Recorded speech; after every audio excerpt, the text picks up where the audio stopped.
पंचम काल में भेद विज्ञान का सबसे बड़ा ज्वलंत दृष्टांत ये है। दिगंबर महामुनिराज केसों का लोंचन करते हैं, एक एक बाल को निकाल करके छोड़ देते हैं, राख लगा करके केस लॉन्च करते हैं। देखने वाले सोचते हो बालों को कैसे निकाल दिया है ना, बालों को कैसे निकाल दिया। जैसे गर्म पानी में और प्रासुक पानी में अंतर है, उसी प्रकार से केस लॉन्च और बालों को खींचने में क्या है, अंतर है। जब बाल को खींचते हैं तो दर्द होता है, और जब केस लॉन्च करते हैं तो दर्द, केश लॉन्च में पीड़ा नहीं है। बोलो, केश लॉन्च में, केश लॉन्च में पीड़ा नहीं है। बालों को खींचने में क्या है। अब खींचने में और केश लॉन्च में क्या अंतर है। गर्म पानी और प्रासुक पानी में क्या अंतर है। कल मैंने एक और बताया था, नारियल को चढ़ाना और नारियल को रखना। बोलो, नारियल को चढ़ाना और क्या अंतर है दोनों में। ऐसा ला करके रख देना, नमोस्तु कर लेना, उस नारियल तुमने सिर पर रखा है, और जो अर्घ्य बोल करके तुमने समर्पण किया है वो क्या माना जाता है, वो चढ़ाया हुआ केश लॉन्च। और आप लोग क्या करते हो महाराज, कैसे करते होंगे, तो थोड़े से बालों को लेके क्या करते हो, ऐसे खींचते हो, है ना, दर्द होता है, बहुत दर्द होता है, दो बाल ऐसे खींचते हो। भैया केश लॉन्च ऐसे नहीं किया है, एक केश लॉन्च नहीं, खींचना है। केश लॉन्च तो भक्ति पूर्वक होता है, प्रतिष्ठापन पूर्वक होता है, कायुसर्ग पूर्वक होता है। केश लॉन्च करते समय उपवास लिया जाता है, केश लॉन्च उपवास पूर्वक होता है, और तुम खींचते हो इसलिए तुम्हें क्या होता है, दर्द होता है। किसी दिगंबर मुनिराज को देखो, सारे बालों को निकाल करके फेंक देते हैं, इसका नाम है भेद विज्ञान। इसका नाम क्या है। ठंडी में ये बैठे हुए हैं, कोई साल नहीं, कोई कंबल नहीं, कोई स्वेटर नहीं, कोई बनियान नहीं, और किसी भी प्रकार का विकल्प नहीं। एक आदमी आके मेरे से पूछा, बोले महाराज जी ठंडी लगती है क्या। बोलो, हाथ जोड़ो, कोटा स्टोन की तरह मत बैठो, हाथ हिलाते रहो। बोलो महाराज जी ठंडी लगती है कि नहीं लगती। जोर से बोलो, हे गुरुवर ठंडी लगती कि नहीं लगती है। अब मैं क्या बताऊं ठंडी लगती कि नहीं लगती, आप सब कपड़ा उतार के देख लो ना। आप मेरे को पूछ रहे ठंडी लगती, मतलब तुम मेरे से कहलवाना क्या चाहते। अगर मैंने कह दी ठंडी लगती है, महाराज का वैराग्य मजबूत नहीं है। महाराज का वैराग्य, भैया परीक्षा करने वाले भी संसार में बहुत हैं, वो इच्छा नहीं करते हैं। बोलो, वो मुनि बनने की नहीं करते हैं इच्छा। बोलो, जो शब्द जोड़ो, जो मुनि बनने की नहीं करते हैं इच्छा। एक्शन, अगर नहीं करोगे एक्शन तो मैं आपके ऊपर लूंगा एक्शन। फिर बोलो, जो मुनि बनने की नहीं करते हैं इच्छा। बोलो, खानदू की रानी चेल्लाओ, जो मुनि बनने की नहीं करते हैं इच्छा, वही करते हैं मुनि की परीक्षा। और जो मुनि बनने की करते हैं इच्छा, वो कभी नहीं करते मुनियों की। तुम किस चीज की परीक्षा करने को आए हो, किस चीज की तुम परीक्षा करने आए। तुम्हें 100 तक गिनती नहीं आती है और तुम दुनिया पढ़ने के लिए आए हो। जो नहीं करते हैं मुनि बनने की इच्छा। फिर से बोलो, इस लाइन को तो दिन भर में 108 बार बोलना चाहिए, एक माला फेरने का पुण्य लगेगा। जो नहीं करते मुनि बनने की। बोलो चेयरमैन साहब जी, जमींदार लोग तो बोल ही रहे हैं, चौकीदार भी बोल रहा है। आप सब चेयरमैन साहब हो, ये जमींदार है और मैं चौकीदार हूं, क्योंकि मैं चौकी पर बैठा इसलिए चौकीदार, और आप कुर्सी पर बैठे, आप कुर्सी पर बैठे हैं चेयरमैन साहब, ये जमीन पर बैठे जमींदार। बोलो, जो मुनि बनने की नहीं करते हैं इच्छा। बोलो, जो मुनि बनने की नहीं करते हैं इच्छा, जो मुनि बनने की नहीं करते हैं इच्छा, वो करते हैं मुनि की परीक्षा। और जो मुनि बनने की करते हैं इच्छा, है ना, वो कभी नहीं करते हैं मुनियों की परीक्षा। पहले महाराज को देखेंगे, महाराज कैसे हैं। बोलो, महाराज को, बोलो महाराज को देखेंगे कि महाराज कैसे हैं। तो अंधेरे में देखोगे कि उजेले में देखोगे, देख लो क्या क्या देखना आपके लिए।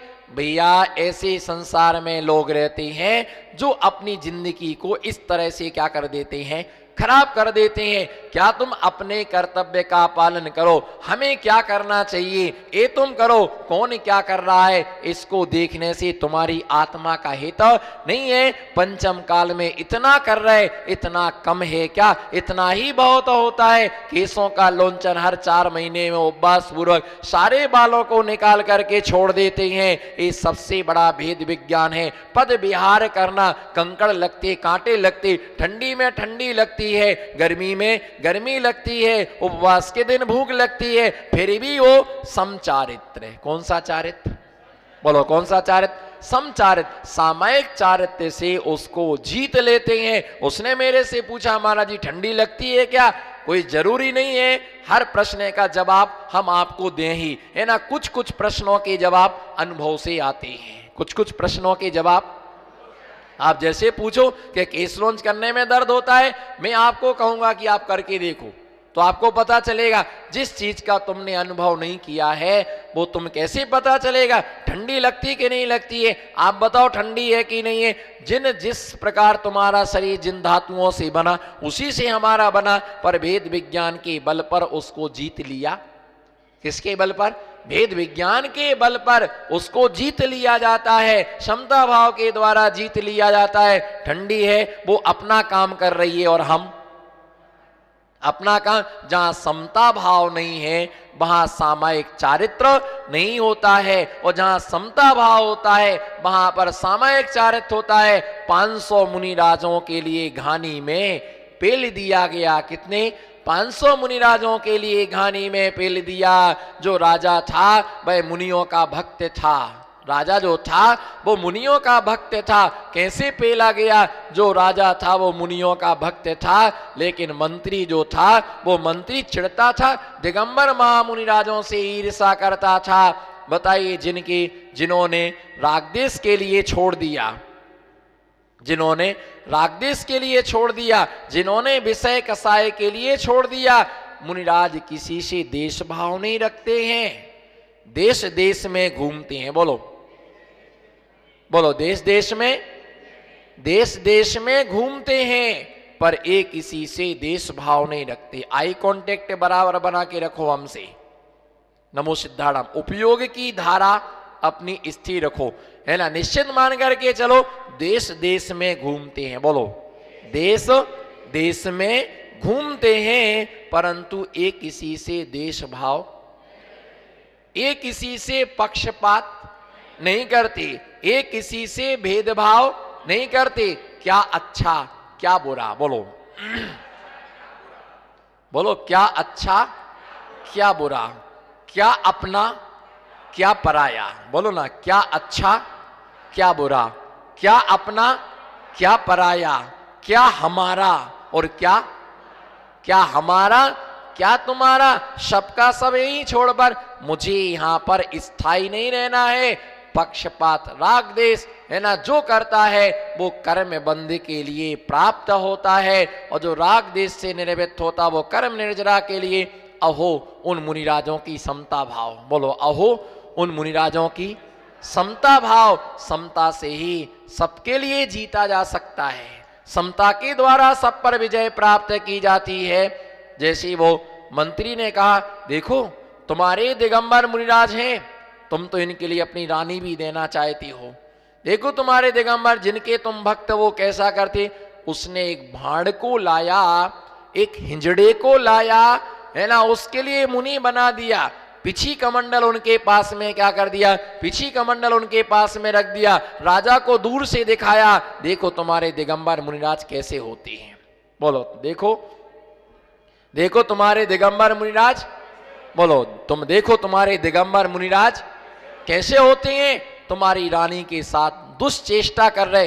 राजा ने जब देखा दिगंबर मुनिराज ऐसे होते हैं, और राजा ने उस भाड़ को देखा, ये नहीं देखा कि ये मुनिराज हैं, एक निर्वस्त्र आदमी को देखा, पीछी कमंडल को देखा, उसको इतना क्रोध आया, इतना क्रोध आया, इतना क्रोध आया कि अभिनंदन आदि, कौन से अभिनंदन आदि 500 महामुनिराज साधनारत थे, उन्हें घानी में डालते गए। छोटी उम्र वाले महामुनिराज थे, उन वे सभी महामुनिराज शुक्ल ध्यान में लीन रहे।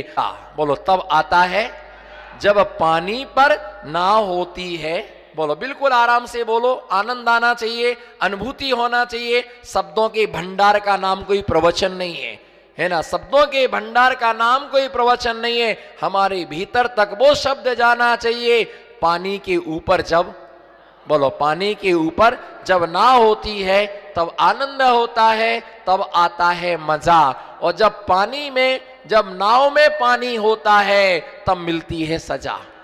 क्या है? तब मिलती है। इसलिए ज्यादा इतराना नहीं चाहिए। बोलो ज्यादा इतराना नहीं चाहिए, है ना, क्योंकि पुण्य देता है ना, जब मिलता है तो पुण्य छप्पर फाड़ के देता है। ऐसा करो, जब पुण्य देता है तो छप्पर, बिल्कुल सबको करना है एक्शन तो मेरा तकिया कलाम है, करना ही करना है। बोलो जब पुण्य देता है तो छप्पर, अभी नहीं फटा छप्पर, अभी तो टाइम लगेगा। खांदू कॉलोनी में इतनी जल्दी छप्पर नहीं फटता है, टाइम लगता है। बोलो जब पुण्य देता है, बोलो जब पुण्य देता है तो छप्पर फाड़ के देता है, और जब पाप लेता है तो थप्पड़। आया समझ में? अभी नहीं आया समझ में, आएगा समझ में। जब पुण्य देता है तो छप्पर फाड़ के देता है, और जब पाप लेता है तो थप्पड़, है ना, थप्पड़ मार के लेता है। जब जय जयकारा, बोलो जय जयकारा, इसका नाम है पुण्य। बोलो जय जयकारा जब होता है इसका नाम है पुण्य, और जब हाहाकारा होता है इसका नाम है जय जयकारा। जब होता है तब दुनिया साथ होती है, और जब हाहाकारा होता है तो अपना शरीर भी अपने साथ में। पुण्य देता है तो छप्पर फाड़ के देता है, और जब पाप लेता है तो थप्पड़। तब समझ में आता है, जब पुण्य छप्पर फाड़ के देता है तो अपना भी अपना नजर नहीं आता है, तब अपना नजर नहीं आता है। और जब पाप लेता है ना, तब समझ में आता है ना, तब समझ में आता है कि आखिर में कि है क्या है। पुण्य जब देता है तो छप्पर फाड़ करके देता है, और पाप जब लेता है तो थप्पड़ मार करके, छप्पर फाड़ करके, है ना, ले जाता है। इसलिए पुण्य पाप की मीमांसा को हमें समझना चाहिए। किसके लिए? पुण्य पाप की मीमांसा को हमें समझना चाहिए। पुण्य में, मेरी भावना में जो मैं विषय दे रहा हूं, जो मैं सब्जेक्ट आपके लिए परोस रहा हूं, इससे मिलता जुलता आप मुझे मेरी भावना से प्रसंग सुनाइएगा। इस संबंध प्रसंग मेरी भावना से जुड़ा हुआ है ना, जिसके लिए हमने कहा कि पुण्य देता है तो छप्पर, और पाप लेता है तो थप्पड़ मार के लेता है। उसमें कहा गया है मेरी भावना में। बताइए, मेरी भावना को अपने स्मृति पटल पर लाइएगा। सुख में होकर, बोलो सुख में होकर मगन ना भूलें, दुख में कभी ना घबरावे, है ना। सुख में होकर के सुख आया, पुण्य कर्म का उदय आया, तो ऐसे नहीं चलना चाहिए। इधर देखो हमारे तरफ, जब पुण्य कर्म का उदय आए तो ऐसा नहीं चलना, मेरे से बड़ा तो कोई दूसरा, मैं ही हूं, बस जो हूं सो मैं ही हूं। बोलो ना, जो हूं सो। आज चलने के आप देखो कि आदमी कैसे चलता है। तुम्हारे पास है क्या? बोलो, हाथ उठाओ, नमो सिद्धार्थ। तुम्हारे पास है क्या? जो हमारे पास है वो तुम्हारे पास है क्या? जो हमारे पास है वो तुम्हारे पास है क्या? तीन काल में नहीं है। पीति ना कीजिए पक्षी जैसी, पीति ना कीजिए पक्षी जैसी, जल सूखे उड़ जाए। पीति कीजिए मछली जैसी, जल सूखे मर जाए। पीति ना कीजिए पक्षी जैसी। अगर प्रीति पक्षी जैसी करोगे तो पानी सूखेगा और वो पक्षी तालाब से उड़ जाएगा। प्रीति कीजिए मछली जैसी जल सूखे, और अगर जल सूखता है तो वो वहीं की वहीं क्या हो जाती है, मर जाती है। अहंकार पैसा बढ़ा, थोड़ा सा पैसा बढ़ा कि अहंकार ज्यादा बढ़ जाता है। भैया जब पाप कर्म का उदय आता है तब आदमी झुक करके चलता है, सबको अपना मानता है ना, क्या अपना क्या पराया, क्या हमारा क्या तुम्हारा, आज यहाँ कल वहां। बोलो आज यहाँ कल वहां, है ना। इसी का नाम जिंदगी है। जब 500 मुनिराज को घानी में पेला, मुनिराज समता भाव रख के उनको घानी में पेलते गए। उन 500 महामुनिराजों ने निर्वाण के लिए प्राप्त कर लिया। और जो दंडक नाम का राजा था, उस दंडक नाम का जो राजा था वो मर करके नरक में गया। कहां गया? दंडक नाम का राजा मर करके नरक गति के लिए प्राप्त हुआ। भेद विज्ञान की तुम बराबरी नहीं कर सकते। ज्ञान किसी को, पशुओं को भी ज्ञान होता है, त्रियंचों को भी ज्ञान होता है, नारकियों को भी ज्ञान होता है, पर उनके लिए भेद विज्ञान नहीं होता है। मोक्ष की प्राप्ति ज्ञान से नहीं। बोलो भाई, मोक्ष की प्राप्ति ज्ञान से नहीं होती है, मोक्ष की प्राप्ति भेद विज्ञान से। मत कहना, है ना, समय सार लोग समय सार पढ़ते, प्रवचन सार पढ़ते, 10 लोग मिलकर के स्वाध्याय करते, कुछ भी होने वाला नहीं है। कितने शास्त्र पढ़ लिए, कितने शास्त्रों के पन्ने फट गए, कितने शास्त्रों की गाथाएं फट गई, कितने जिनवाणियां फट गई, लेकिन आज तक कुछ भी नहीं हुआ। न कसाएं गई, न राग गया, न देश गया, और मुनियों के प्रति उपेक्षा भाव और आ गया। महाराज को तो इतना ज्ञान ही नहीं है। भैया महाराज के पास ज्ञान कम और भेद विज्ञान ज्यादा होता है ना। भेद विज्ञान है, मच्छर काट रहा, शान करते हैं दंश मशक परिचय। और तुमने मच्छर अगर काटा तो काटने के पहले ही तुमने कमरे में क्या लगा दिया, और लाउड तुमने पहले लगा दिया। गर्मी लगती है महाराज स्नान करते, तुमने पहले से एसी लगा के रखी है। अब भेद विज्ञान तुम्हें कहाँ हो, पूजन करते तो पंखा चला के पूजन करते हैं, अभी तो नहीं चलाते, पर गर्मी में पंखा चला के पूजा करते। वही माला लेकर के बैठेंगे, भगवान को देखेंगे, बाद में पंखा को देखेंगे पहले, और वहीं बैठेंगे जहां पर क्या होगा, हाँ ना कुछ तो बोलो। वहीं बैठते हैं जहां पर क्या होता है, पंखा होता है। और अगर 1 मिनट को लाइट चली जाए तो उसमें देखो माला में तुम्हारे कैसे कैसे भाव होती हैं, है ना, कैसे कैसे परिणाम। इन लाइट वालों को तो ऐसा मजा चखाएंगे, हड्डी तोड़ देंगे इन सब की।